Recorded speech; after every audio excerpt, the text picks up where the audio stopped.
Coordination compound का एक बड़ा ही इंपॉर्टेंट टॉपिक जो आपके सिलेबस में है, that is called Jahn Teller distortion effect. Jahn Teller distortion effect जो है बेसिकली ये होता है ऑक्टाहेड्रल कॉम्प्लेक्सेस के अंदर, क्योंकि ऑक्टाहेड्रल कॉम्प्लेक्सेस में जो लिगेंड्स अप्रोच करते हैं वो करते हैं अलोंग द एक्सिस, और एक्सिस ऑलवेज सिमेट्रिकल रहेंगी, एक्स वाई और जेड एक्सिस।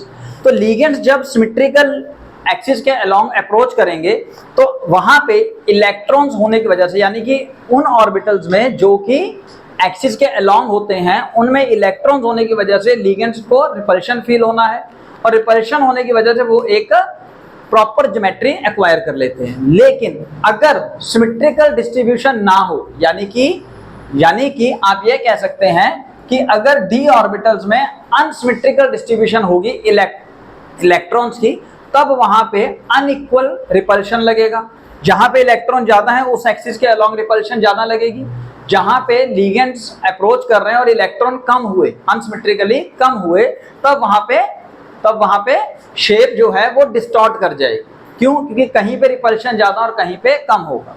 तो हम कह सकते हैं the distortion in shape of the octahedral occurs due to the unsymmetrical d orbital of the Eg और T2g। तो Eg और T2g आपको याद होंगे, जिस समय लिगेंड्स अप्रोच करते हैं, अप्रोच करने पे एनर्जी बढ़ती है और वो स्प्लिट हो जाते हैं 5 ऑर्बिटल और वो डिवाइड होते हैं Eg और T2g में। किसकी एनर्जी कम किसकी ज्यादा, ये आपको अच्छे से समझाया हुआ है। तो अब यहाँ पे अगर Eg और T2g के अंदर इलेक्ट्रॉनिक डिस्ट्रीब्यूशन सिमेट्रिकल हुई, यानी कि सपोज Eg में आपको पता है या D0 हो, सिमेट्रिकल है, कोई इलेक्ट्रॉन है, या D2 हो, यानी कि इस तरीके से एक इलेक्ट्रॉन हो, या D4 हो, यानी कि फुली फिल्ड हो, तो वो सिमेट्रिकल डिस्ट्रीब्यूशन होगी इलेक्ट्रॉन्स की। Similarly in case of T2g अगर आप बात करेंगे तो 3 ऑर्बिटल्स होंगे पुत्र आपके पास, ठीक है। तो इन 3 ऑर्बिटल्स में या तो इलेक्ट्रॉन 0 हो, या तीनों ऑर्बिटल में एक इलेक्ट्रॉन हो, या D6 हो। तो यानी कि अगर सिमेट्रिकल इलेक्ट्रॉनिक डिस्ट्रीब्यूशन होगा इन Eg और in T2g, then no distortion occur. और आपको जो क्वेश्चन आते हैं वो basically Jahn Teller distortion effect नहीं आता, वो यही पूछा जाता है कि इनमें से गिवन में से किसमें जॉन टेलर डिस्टॉर्शन इफेक्ट नहीं होगा। तो आपको फाइंड करना होता है सिमेट्रिकल इलेक्ट्रॉनिक डिस्ट्रीब्यूशन। अगर सिमेट्रिकल इलेक्ट्रॉनिक डिस्ट्रीब्यूशन है तो डिस्टॉर्शन नहीं होगी। एक क्वेश्चन आप समझिए, कहते हैं among which of high spin complex, ये सारे हाई स्पिन कॉम्प्लेक्स हैं, let's suppose, Jahn Teller effect is not observed. किसमें ऑब्जर्व नहीं किया जाएगा? जिसके अंदर सिमेट्रिकल इलेक्ट्रॉनिक डिस्ट्रीब्यूशन होगी। ये ध्यान रखिए, मेरी बात समझ में आ गई।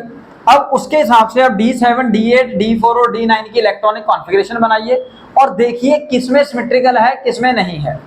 हाई स्पिन कॉम्प्लेक्स का मतलब क्या है कि पेयरिंग एनर्जी ज्यादा है as compare to crystal field splitting energy. तो यानी कि जब आप इलेक्ट्रॉन्स पेयर करने के लिए जाओगे, सपोज ये है आपके पास पुत्र T2g और ये ऊपर वाला Eg, ये कैसे है आप पीछे लेक्चर्स देख सकते हैं। अब सपोज 8 इलेक्ट्रॉन को देखिए, 1 2 3। अब पेयरिंग एनर्जी ज्यादा है तो पहले ऊपर जाएंगे 4 5, देन 6 7 8।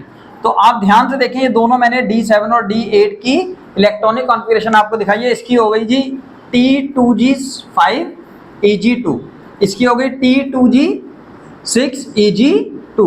तो अब खुद ही बताइए किसमें सिमेट्री है? सर सिमेट्री इसमें है, और जिसमें सिमेट्री होगी उसके अंदर डिस्टॉर्शन नहीं होगा।